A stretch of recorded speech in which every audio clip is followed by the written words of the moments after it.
seen around campus, do you agree with Anthony? What the heck does that mean? Why would I ever want to agree with that guy?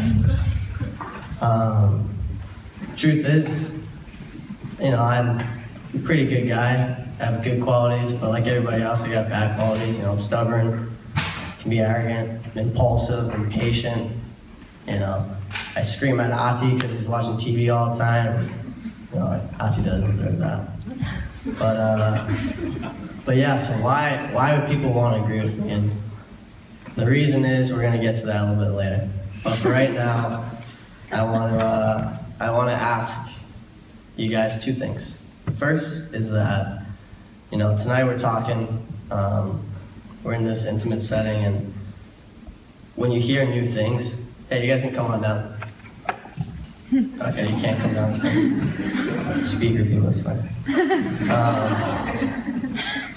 So the first is that when you hear something different, like religion or politics, it's really easy to be like, you know what, I'm all set, I'm good, I don't need to hear any of that.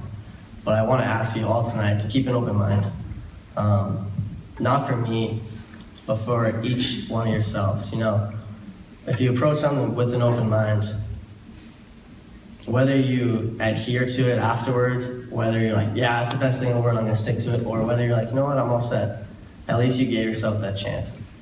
So that's the first thing. Second thing, I hate it when teachers and professors introduce something and it's like, all right, I want everybody to take their cell phones out, turn it off, take out the battery. I don't want to see the cell phones. I don't want to do that tonight. So, and here's my reasoning. I do want you to put it on silent, so please turn off your ringers, but there's a couple of people not prepared, that's fine. But the reason is this. I want you to have a choice in whether or not you want to listen tonight. So if at some point during tonight, you're like, you know what, this is pretty boring. Past my bedtime, it's like 8:30. I gotta see what's on Twitter, what's on Facebook. Then I want you to check it. I want you to check it because not only will that make you not bored, we can make an argument about that, but that's fine. It can make you not bored, but it also lets me know that I need to pick things up, I need to speed it up, I need to make sure that you guys are entertained. And the other thing is, it gives you a choice, you know? You can choose to listen to me or not. I don't want to make that choice for you. So is that cool? We got a deal? Sweet. All right, ground rules. All right. So let's get started. First, I want everyone to stand up. I'll stand up too. All right. I want everybody to close their eyes. Close them. Close them, Jalen. You too, Kate. All right, eyes are closed. Good. Simba. Remember who you are. I'm just joking, but seriously. All right, so what I want you to do now, I'm gonna ask you a question. If the answer to this question is yes, I want you to sit down. If it's no, I want you to remain standing. Okay, please sit down.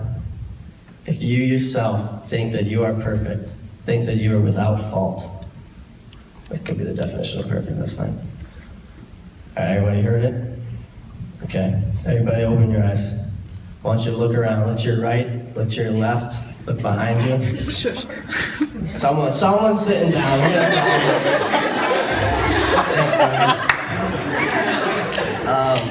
So the reason I asked this question, you can all sit down now. Yeah, sit down. The reason I asked this question is because it's crucial for us to move forward. If we don't see ourselves as imperfect beings, as human, then there's really no need for us to have this conversation. But we're all in agreement, so we can move forward, so that's great. All right, so I'm gonna make it a little interactive for tonight.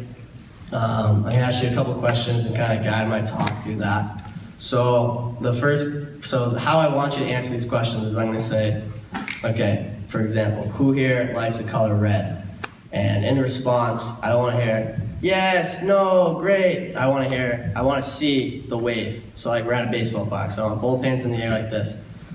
You can make a noise and go, woo! Doesn't matter. But I wanna see that. So let's practice. We're gonna do a little practice. Who here likes sports? I do. All right. Who here likes The Lion King? single was a good choice. That's cool. Who here ate in the dining hall today? A little softer. Dining hall. All right, cool.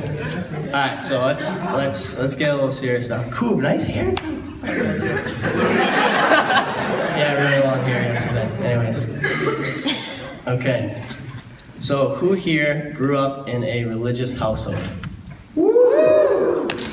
I did. I grew up small town, Medford, Mass, 6 miles from here. I grew up to a beautiful Italian Catholic family. Church on Sundays, went to Catholic school. It was great. I learned a lot. One thing Catholic school does is it does a good job of laying a foundation. I had a great foundation of, what it meant to be a Christian. I knew who Jesus was. I knew there was a Trinity. I knew God was kind of a big deal. He was important. And that was great. It set me up to understand more things and to contemplate other important things.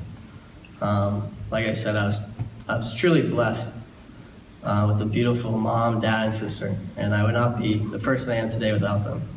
But as some of you may have realized, that being Christian or being whatever religion you grew up, there comes a point where that faith has to become your own. And for me, it was great that I grew up Christian, but I had never made that step to, make it my own. And that's important. I didn't understand that was important. All right, I gotta look at this real quick. Next question. Who here thinks they don't or didn't need Jesus? Woo! I didn't. It's funny. I'm sitting up here talking about Jesus, and I didn't think I needed him at one point in my life. Why is that? So, my whole life, all I wanted to do was play hockey. Hockey was everything to me. You can ask my parents. I sacrificed so many things, so many summer vacations, so many family vacations, Christmas time, Easter, birthdays. It didn't matter to me. The only thing that mattered was hockey. And as a young kid, that's all you think about. For me, playing Division I college hockey was my goal. Like I said, I grew up in Medford. Great players from Medford played hockey at BU. So I'm in the Medford rink. You got Sean Bates, Joe Sacco, Keith Kachuk. I'm looking at these guys' posters. I'm like, you know what? That's going to be me. That's going to be me. I'm going to play hockey at BU, going to play D1 college hockey. That's all I cared about. And that's hard to say now, thinking back, like how selfish that was of me, but I had a very understanding family, and they helped me make those sacrifices because they knew it was important to me.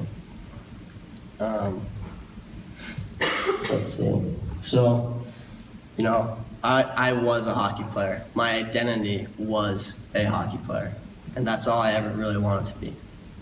And that's cool. So, I know in like elementary school, middle school, you get these questions like, what are the top 5 important things in your life? And in elementary school, it's like, hello, Anthony, what are the top 5 things that you adore the most? And I'm like, okay, hello, Mrs. So-and-so. God, family, school, and hockey. And it's like, oh, sick, that's great. Just what everyone wants to hear. Now you get to middle school, and it's like, your voice is cracking. I don't even think I can do it anymore, but what? I'm not even gonna try to do this. So Anthony, like, what are the top 5 things that are most important in your life? I'm like, okay. Now I'm in middle school now. God, family, school, hockey, and now it's girls. Girls are number 5. You don't really understand what's going on. You're like, all right, girls, cool. Now in high school.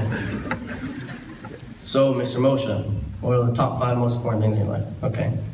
Well, what I really want to say, hockey, girls, what were the other 3? Were there other 3? I don't know. Whatever. Hockey and girls. It's all, as a young guy, it's all you really can care about. I was lucky enough to be good at school, so I didn't have to worry about it. So I had enough time to work on my game on the ice and off the ice. Anyways, next question. Do we even need another question? Okay, so the next question. Who here has ever had a goal and not achieved it? So like I said, my goal was to play Division I college hockey. Show up to prep school, I'm ready to go. Playing well, talking to a bunch of D1 schools, ready to go. This is my time. This is when I actually reach my goal. Gonna get committed, it's gonna be sick. First year, second year, junior year, big year. Everyone knows, or not everyone knows, for those of you who don't know, hockey, junior year is a big deal. It's when you really start talking to schools, talking to coaches. And I was talking to a few at the time. Halfway through my season, I hurt my knee. That was it. That's my season. Okay, senior year. This is the year. This is it. I got this. Here it comes. So I get the senior year. A couple of the schools who had me on their radar took me off their radar because I hurt my knee. I'm playing pretty well at first. A couple more schools took me off their radar. Hurt my knee again. Senior year, done, out the window. College commitment, out the window. Division I goal, out the window. So I'm sitting there in my room, depressed. My sister would tell you, at that time, Kesha was pretty big. So dancing with tears in my... Anyways, that was me around the house. I was like, oh, what the hell is wrong with me? Get him out of here. Get him to college. Anyways, so that was tough. That was tough when my whole identity was in hockey. And at that point in my life, it wasn't there. It was gone. And that's tough. That's tough as a young kid who puts everything into something, sacrifices everything, and it just goes away. Like that. Poof. All right, next question. Who here has ever had a goal and reached it? That same goal that I had messed up, or not messed up, the same goal that had escaped my hands came to fruition the next couple months, the next couple years. I remember praying so hard my senior spring. God, please, I just got into BU. This is a shot in the dark. This is such a reach, but please help it work out. Help me to play hockey here. And in the Bible it says, if you have faith the size of a mustard seed, so like smaller than that, you can tell that mountain over there to move from here to there. And Lord knows I had faith smaller than a mustard seed. But I prayed hard. And you know what? Something miraculous happened. I got a call from Coach Parker, asked me to come try out for the team in the fall. And I worked hard. I worked harder than I've ever worked before. So Altoids are okay. Cell phone, no joke. Sorry, anyways, I worked harder than I've ever worked before in my life. And I started to get involved with Athletes in Action. I started working with Darren McFarland. And before my eyes, my whole life started to change. My approach to life started to change. So at the end of that season, I spent the year as a practice goalie. And again, I was praying hard. Did I really know what I was praying for? I'm not sure. I just was praying for a miracle. It's funny how at that time in my life, I was praying because I needed something, because I wanted something. It's funny how we tend to ask God for stuff, but we never thank Him for anything. And at that time, that's what I was doing. All I want to do is play hockey, and that was that. So, calling Coach Parker's office at the end of that year, and he says, "Moshe, I like my team. I like my team with you on it." And next thing you know, I was made the roster. That was my beginning of my sophomore year, and that was that. It's been 5 years now. I've been a part of the team, and my goal had been reached. And I have a little water. I'm also going back. Anyways, so I remember leaving the rink almost in tears because I was so excited. Because there was no chance I was going to play D1 college hockey, let alone at BU. And there I was, standing outside my rink, and I'm calling mom, calling dad, basically crying because I can't even believe this happened. And next couple of days go by, it's like the best time of my life. I'm so excited. And then I wake up one morning, and I go, oh crap. Oh darn. It's funny how when you have a long-term goal, a lifetime goal, no one tells you that life's long. I woke up that day and I thought to myself, again, oh crap, what now? My whole life, my whole worth I put in hockey. That was it. That's all I wanted. I got it.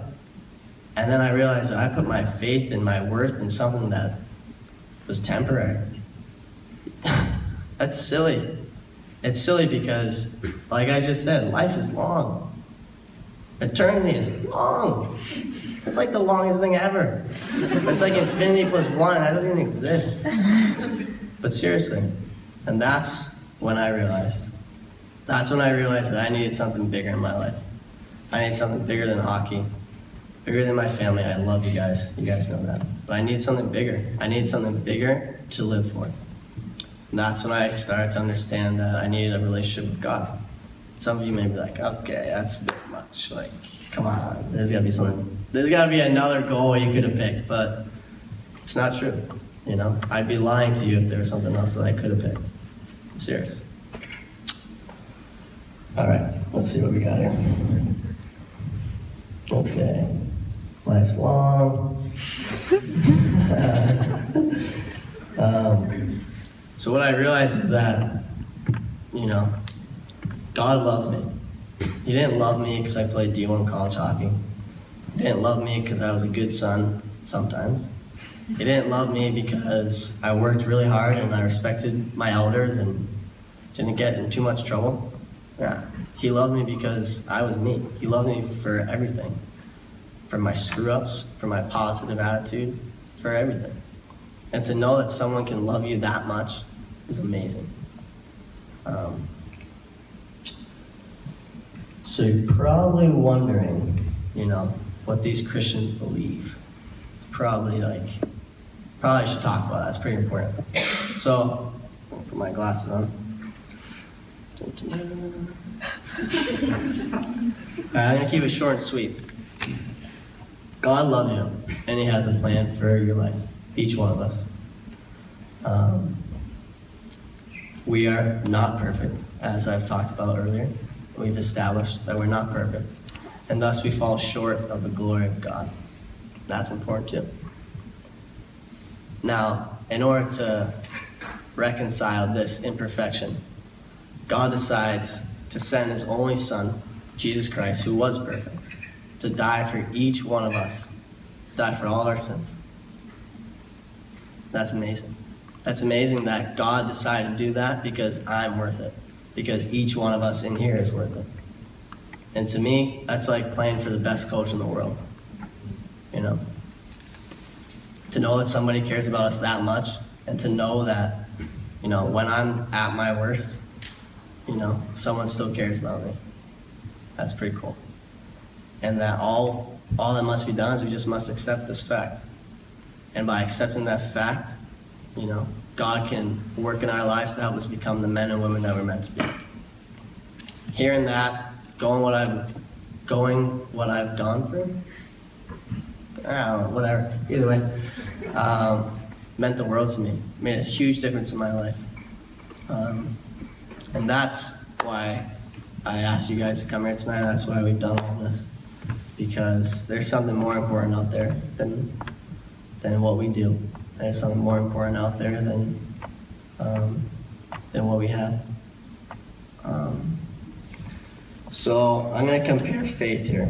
So I'm going to give you a little analogy. So faith in our relationship with God is something not temporary, like I just said. It's something that lasts. It's something that gets better with age.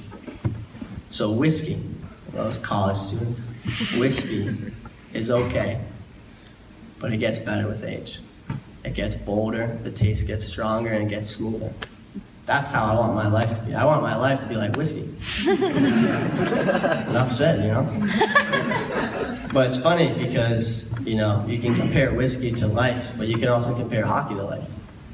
And the older us hockey players get, our knees start to go, our hips start to go. Just ask me and Mike or Bill. I'm old, it hurts. Still love it, but it gets to a certain point. It doesn't get better with age. You know? That's okay. So it's important here for me to kind of talk about the Bible. It's kind of like the guide to life for dummies. I'm going to go with. I don't know if I can say that, but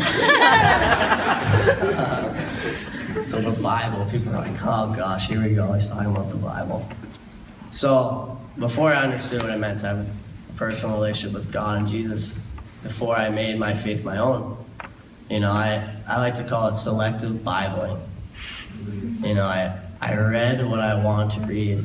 I skipped over the sections that I didn't want to read, particularly the ones about physical relationships with women. Kind of skipped that section.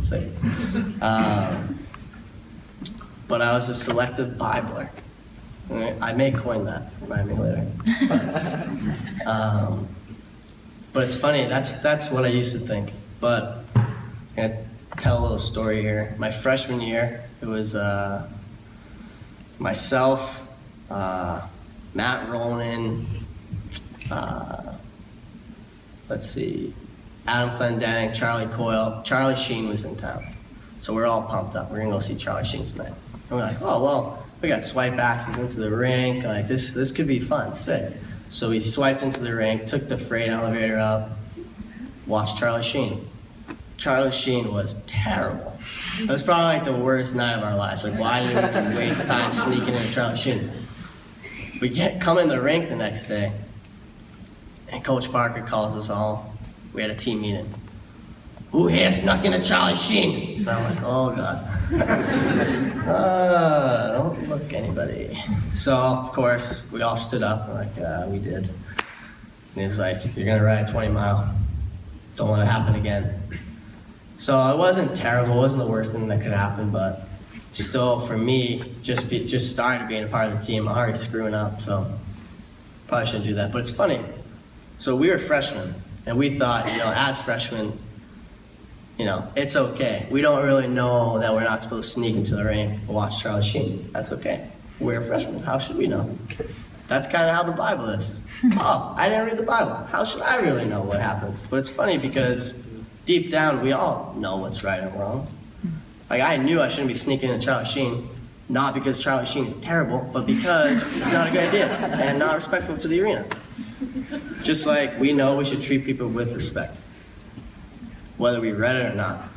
It's like getting a speeding ticket. I'm driving, residential area, Brookline, I'm going 60. It's cool. There's no signs, it's a residential area. There's no speed limit. Cop pulls you over. Okay. Hey, officer, how's it going?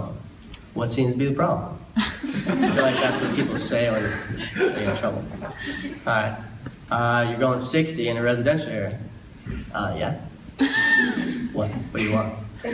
Speed limit in a residential area is 25 to 35. Oh, I didn't know that. Is that all right, officer? Now, bad example, because sometimes the officer would be like, okay, I get it. It's not right. Like, it's not marked. You're cool. Most of the time, the officer's going to be like, no, I need to make money. We need some money for the state. Oh, sorry, you didn't know. Like, oh, well. And that's what happens. And it's funny because that's kind of what happens in life, you know? Every one of us here is held responsible for stuff that we either know or don't know. It doesn't really matter. It doesn't matter if you check the syllabus or not, and know that you have a homework assignment due that next day. You're still held responsible for it whether you read it or not. That's how the Bible is. You know, in Luke, Jesus talks about this very phenomenon. It's about this servants working in their master's house. It says, you know, those who break the master's law, at this time it's okay to beat your servants. I don't recommend we carry this out to that extent. It's probably not good. But, if you know the master's law and you break it, you're going to get a couple of beatings. Well, that's how it was. But for those of you who don't know the master's law, you're going to get beaten, but not as harsh. This is kind of nice. It's like, oh, sweet. I cannot know it, and have a lesser punishment than everybody else because I don't know. But the takeaway from that is that we're still held responsible. Just because we got a lesser sentence, just because I'm only paying $100 instead of $200 because I weaseled my way at the officer, doesn't mean we're held any less responsible. It just means that, we get lucky. So that's enough of that. Enough of the Bible for now. All right, here's another question. Who here, when they hear the word Christian, put their hands up and say, ooh, I'm good? Oh, sick. We're good. We can leave. We're good. Define I'm good. If you hear someone be like, hey, I'm a Christian, and they're like, I want to tell you what it's like to be a Christian. You're like, no, I'm set. I'm good. I'm going to keep going with my life. Well, don't answer. You're good.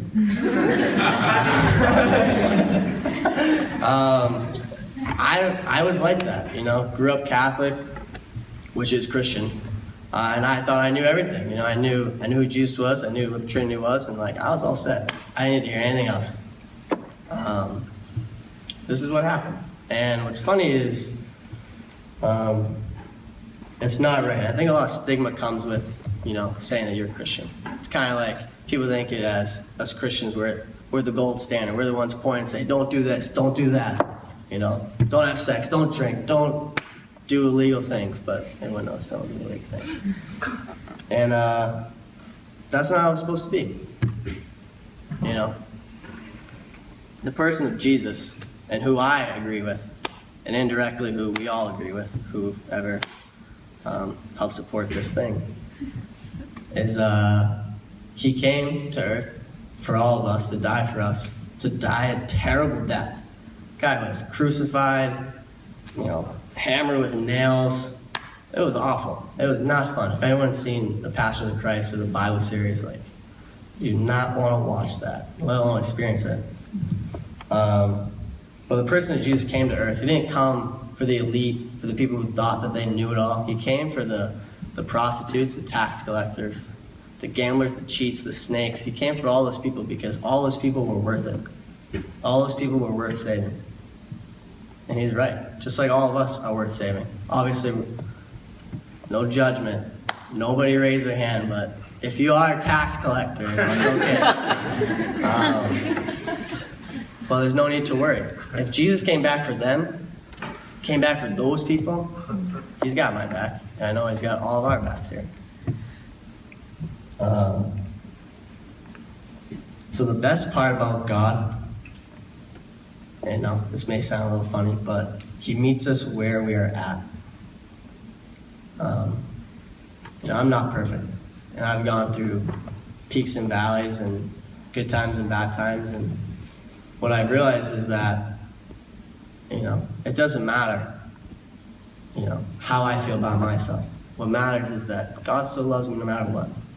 And whether I think I'm worth saving, that doesn't matter either, because God knows I am. And you may think this is because of this fact I can do whatever I want. No. Tried that too. No. It's funny because we think that, some people think, another misconception is that, because Christians believe they're constantly saved, that Christians can do, they can sin, it's all cool. But no one tells you that when you do sin, when you do screw up, it's not God that has to forgive you, it's you that has to forgive yourself.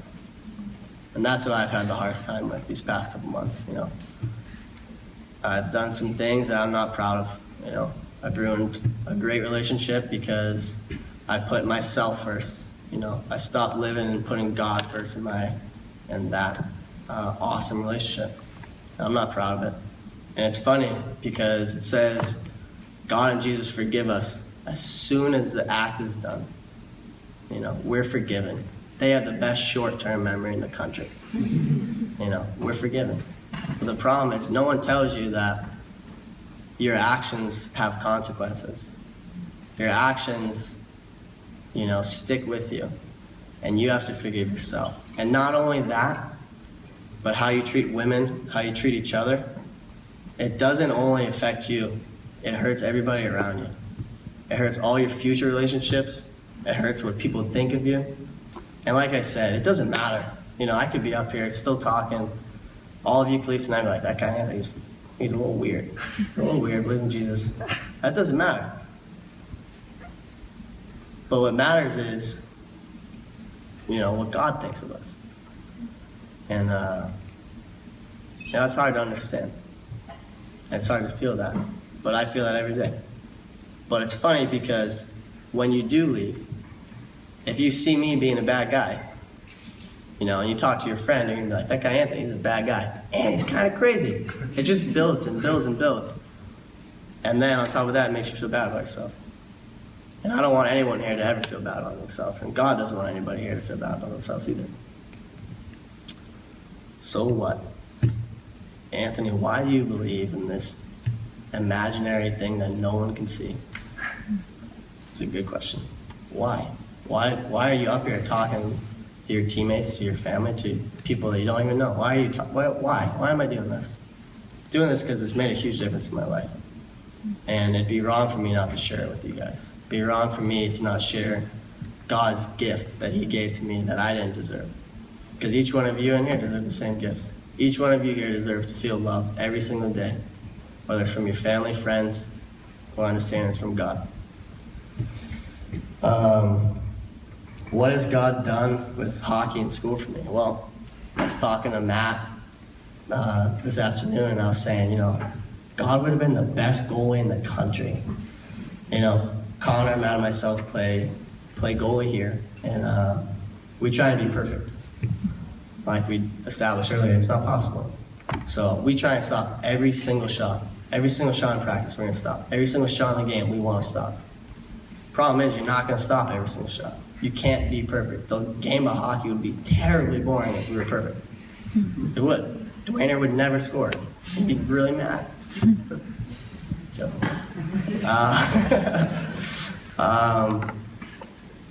But it's funny. See, hockey's a lot like life. And playing goalie is a lot like life too.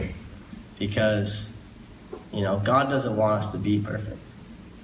Again, life would be boring. The game of hockey would be boring and life would be boring. God doesn't want us to be perfect. You know, God doesn't want me to stop every single shot. Because then Matt would be mad because I'd be playing all the games. You know, and the thing is, it's not about being perfect, but it's about what happens when you let in that goal. That's what God cares about. God cares about what type of person are you going to be after you let in that goal. You're going to stand up, you're going to stop that next one, you're going to crawl into a ball and say, you know what, I can't do this, it's too hard. That's what God cares about. Just like in life. God doesn't care if you, he cares a little if you screw up, but he doesn't care because he wants the best for you. And he knows that your mess ups are just going to make you stronger for him. So, like I said, it's not about stopping all the pucks. It's not about making all the right decisions. It's about bouncing back from the bad decisions that you make and about bouncing back to stop that next one. I'd be remiss if I were to not talk about, you know, everyone here is Christian, everyone thinks, no sex. No, thank you, I'm good. I don't need any of that. This world is filled with it.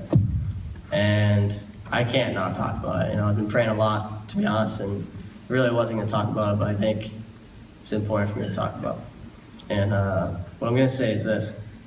I can't stand up here and say, you know what, don't have sex, it's bad. You know, it's like Mean Girls, you know, don't have sex.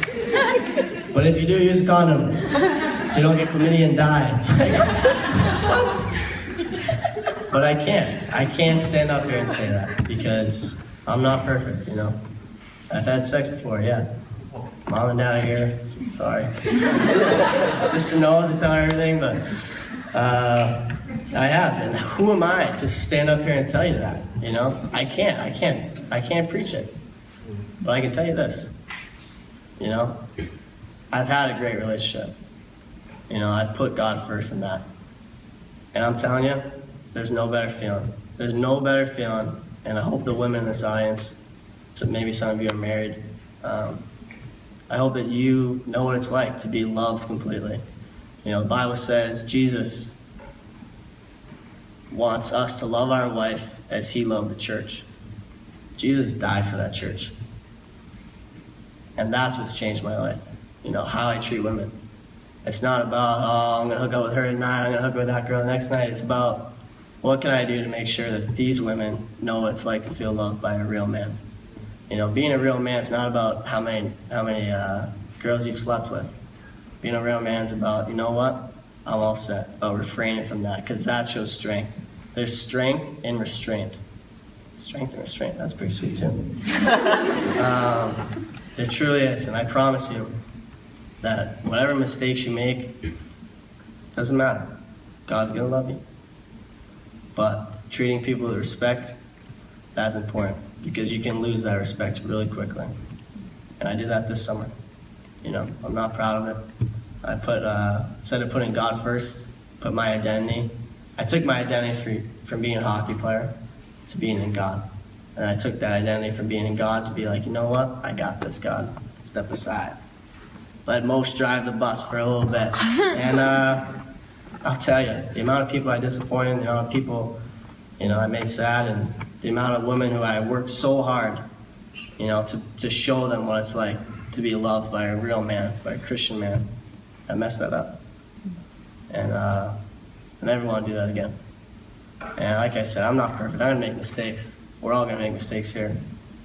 But it takes courage to be men and women, to be real men and women. And I urge you all tonight to take a minute, think about, you know, what you've heard tonight. Don't ask you to all, you know, come and accept Jesus. That'd be great. But I know that's unrealistic. But I do ask you to take that pause, take that moment.